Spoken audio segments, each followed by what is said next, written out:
Hi everyone, welcome back to Daytime. We were just practicing how to say the name of this restaurant, and you have to get the roll of the tongue so it comes out like Farro Ristorante.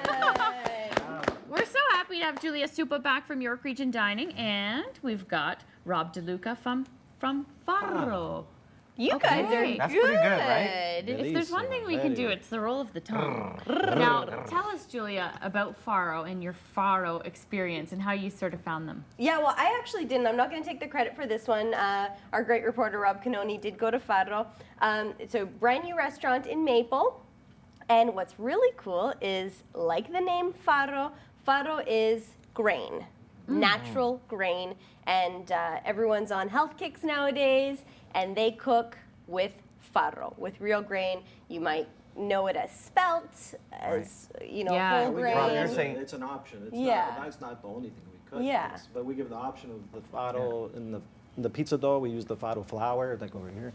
That's great. So it's a healthy alternative. Yeah, it's a healthy alternative. I love this because it seems like a lot of people just get stuck with the plain white pasta. That's right. But consumers are educating themselves a little bit more about what they're putting into their body. So the farro grain, is that what we have here? That's the. So that's the real deal. What makes it healthier for you then, Rob? There you go. The body absorbs it slower, so the carbs get out of your system with the fiber. It's a lot of fiber that just gets out. So the body doesn't absorb it. So it's ideal for diabetics. Yeah. For the celiacs, though, there is a little gluten. It's not really recommended. Okay. So stay away from that. What are you making today for us, sir? Because we have we're going to do some rice. We're going to do a smoked chicken. Not really rice. Farro. The farro grain. I parboiled it because it takes 2 hours to prepare. Oh, wow. Okay. All right. Making a risotto, a farro risotto. Oh. I love risotto. Nice, right? Okay. So we start with some oil. Yeah, olive oil. And the smoke is a good sign, right? You want to see that smoke. Oh, nice. And the restaurant, as Rob's starting this, the restaurant is just a beautiful restaurant. We're talking Tuscan, rustic, big beams, great light. It's a large restaurant. They do have some little coves, little alcoves where you could have private, intimate dinners, but it is a nice big restaurant. And off to the side, if you like the farro and you like the ingredients that they're using, you can actually buy the farro flour and gourmet food shop we have. All this type of products. Oh, with everything available right there. a little marketplace within the restaurant. Oh, cool. So that's great. Those smells are just hitting my nose right now. What would you put in there? Some pepper, some onions? Some onions, some celery, asparagus. Look at that. And the smoked chicken. Oh, fantastic. And now, how long do these need to cook to be ready to add the farro? Yeah, this is parboiled. I had parboiled it. Okay. So that's what ideally you do it beforehand. Right? Yeah. Well, that's great. While you're doing this, Rob, was it your inspiration to make a menu or a restaurant that had these healthy alternatives when you started Farro? Yeah, it's one of the reasons we named it. Yeah. We named it after the grain. So. Do you find that a lot of people, Julia, know about Farro? I actually have never heard about it. The restaurant is brand new, but the actual farro grain, 7,000 years old. How many? 7,000. Just a few years.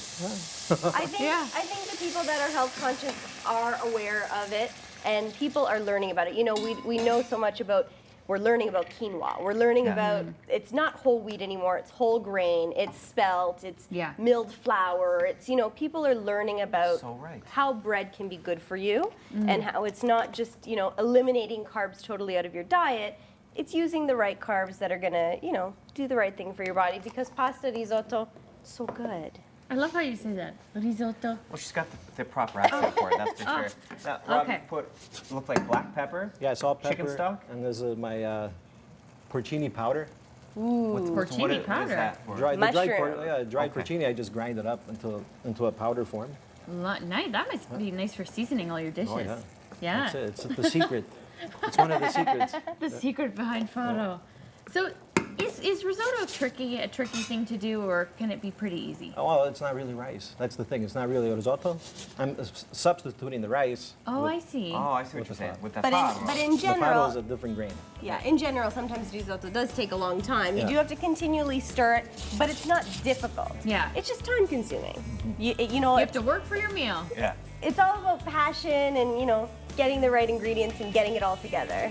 We're going to take a short break, and when we come back, we'll finish off our delicious dish from Farro Ristorante.